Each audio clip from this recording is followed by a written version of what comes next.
बिस्मिल्लाहिर्रहमानिर्रहीम। अस्सलाम वालेकुम नाज़रीन, मैं हूं आपकी होस्ट महम ज़रा और आप देख रहे हैं प्रोग्राम मार्केट व्यू 360।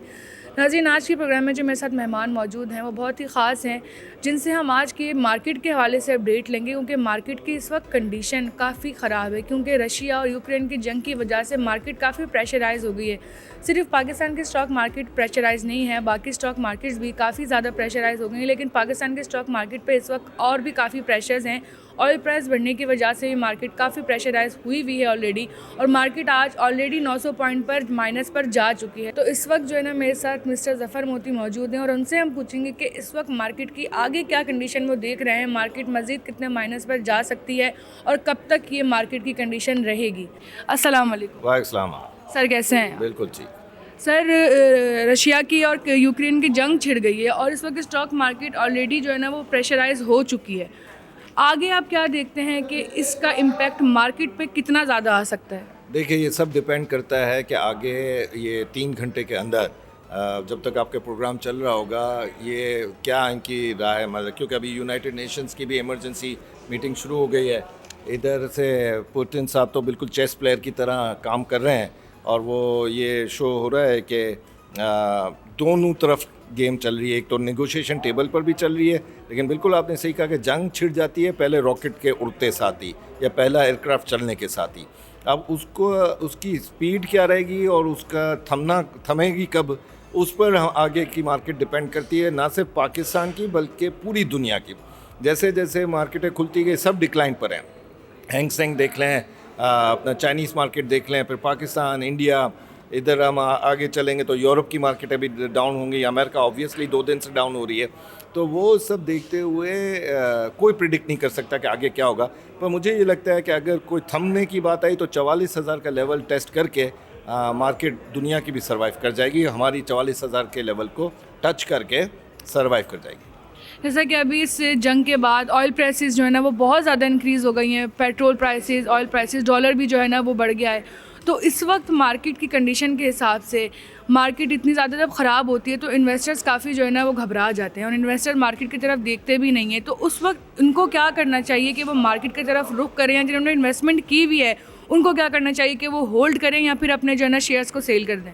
देखिए, दुनिया में ऐसे क्राइसिस हमेशा हमने देखे हैं और 5 के पी मल्टीपल पर रिसेंट में हमने काम होते देखा है। एक तो चागी का जब धमाका हुआ था उसमें हमने मार्केटों को गिरते देखा है पाकिस्तान की, और फिर दुनिया की सब 2008 के क्राइसिस में देखा है 5 के पी मल्टीपल पर, और अब देख रहे हैं। लेकिन अभी जो क्राइसिस बढ़ रहा है वो उसकी मेन मसला ये हो गया कि अब 5 के पी मल्टीपल से भी नीचे के शेयर मिल रहे हैं, 4 के पी मल्टीपल पर, 3.5 के पी मल्टीपल पर। तो इस वक्त तो होल्ड करना चाहिए बल्कि इन्वेस्टमेंट को बढ़ाना चाहिए।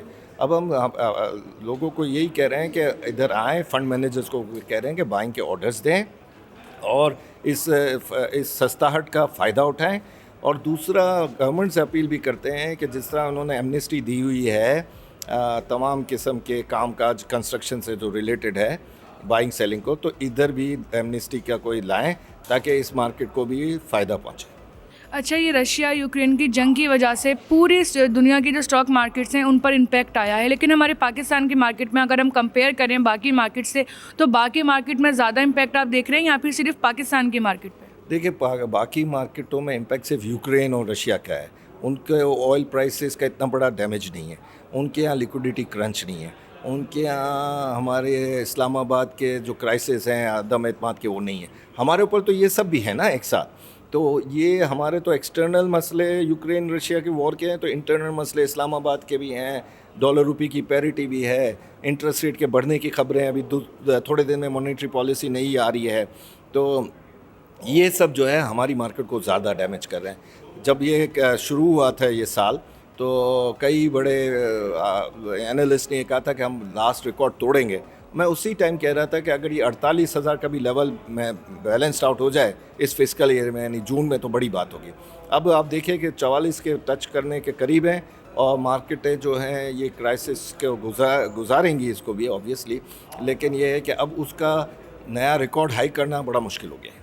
आप क्या देखते हैं कि इसका जो है वो इम्पैक्ट मार्केट पे मज़ीद कितना जो है ना पड़ सकता है और कब तक रहेगा, कब तक मार्केट हमारी स्टेबल होगी? क्योंकि जब से साल शुरू हुआ है अभी तक मार्केट जो है ना वो स्टेबल नहीं हो पाई, किसी ना किसी रीज़न की वजह से। IMF, चाहे वो रीज़न IMF की तरफ से हो, चाहे किसी और रीज़न की वजह से हो, मार्केट अभी तक स्टेबल नहीं हो पा रही है। तो कितना वक्त लेगी और मार्केट? देखिए, ये अब डिपेंड करता है कि IMF की भी कहानी पीछे रह गई, ऑयल प्राइसेस की भी कहानी पीछे रह गई। अब जो मेन कहानी जो चल रही है, जो इसको तबाह कर रही है, वो ये रशिया यूक्रेन की है।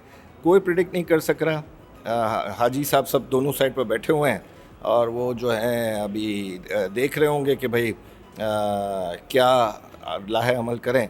लेकिन जो धमकी और काउंटर धमकी है वो तो स्ट्रॉन्ग है दोनों तरफ से, और ये जो है मार्केट को मुश्किलात में ज़्यादा लेकर आई है। अब मेरे ख्याल में तो 2-3 दिन में नहीं बल्कि 2-3 घंटे में पता चलेगा कि भाई ये क्राइसिस अवर्ट हो गए हैं, ये डिज़ोल्व हो गए हैं, नेगोशिएशन टेबल पर हो गए हैं, तो मार्केटें दोबारा सर्वाइव कर जाएंगी। अच्छा, इसकी वजह से और कौन सी माशी कंडीशंस पे जो है ना वो असर पड़ेगा इस जंग की वजह से? और कौन से नुकसानात मुल्क में आप देख रहे हैं इसकी वजह से? 6 से 7 रुपए तो अभी ऑयल प्राइसेस बढ़ जाएंगे इमीडिएट। महंगाई बढ़ेगी, अपना इंटरेस्ट रेट बढ़ाएंगे, क्योंकि अब उसको इन्फ्लेशन को कंट्रोल करने के लिए, उसके लिए इंटरेस्ट रेट बढ़ाना ज़रूरी हो जाएगा। फिर हमारे यहाँ महंगाई और इस्लामाबाद के जो वोट ऑफ नो कॉन्फिडेंस है, जिससे हुकूमत शेकी लग रही है, उसका भी असर आएगा।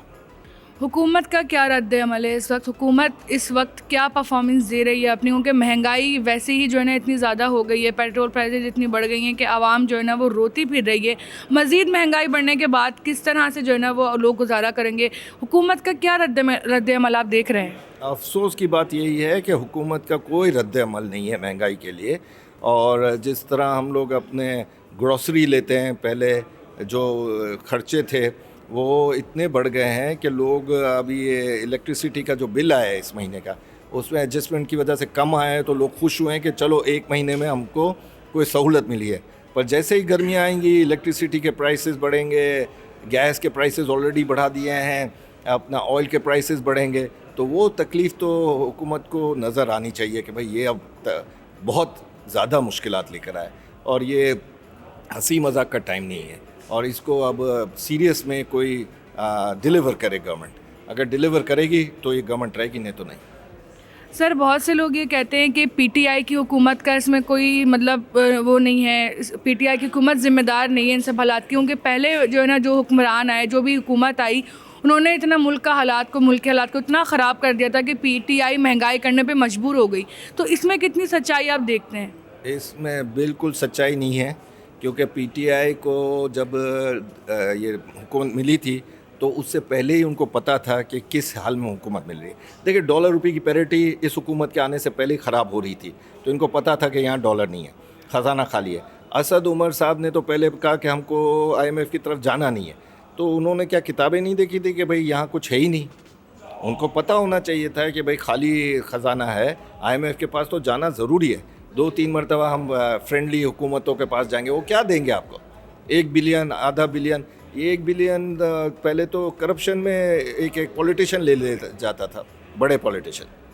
तो ये हुकूमत को पता ना होना और पहले से ही ख़राब हालत का पता ना होना, ये गलत बात है। Thank you so much sir अपना कीमती वक्त देने के लिए। नाज़रीन, जैसा कि आपने देखा कि ज़फ़र मोती सर ने बताया कि इस वक्त माशी हालात भी मुल्क के बहुत ख़राब हैं और मार्केट की कंडीशन भी इस वक्त काफ़ी ख़राब देखी जाती है। मार्केट ऑलरेडी इस वक्त 900 पॉइंट माइनस पर जा चुकी है और इस जंग की वजह से मज़ीद मार्केट पे इम्पैक्ट आ सकता है। तो इन्वेस्टर्स होशियार हो जाएं, मार्केट को देख के कदम उठाएं। मार्केट इस वक्त बहुत प्रेशर में है और बाकी स्टॉक मार्केट भी पाकिस्तान के अलावा वो भी बहुत प्रेशराइज हुई हुई हैं ऑलरेडी। लेकिन पाकिस्तान के स्टॉक मार्केट पे और भी 10 चीज़ों का प्रेशर है इस वक्त। ऑयल प्राइस बढ़ने की वजह से भी मार्केट काफ़ी डिसेबल हुई हुई है। तो उम्मीद करती हूँ कि आज की वीडियो जो है आपके लिए काफ़ी इन्फॉर्मेटिव रही होगी। आज के लिए सिर्फ इतना ही। अल्लाह हाफ़िज़।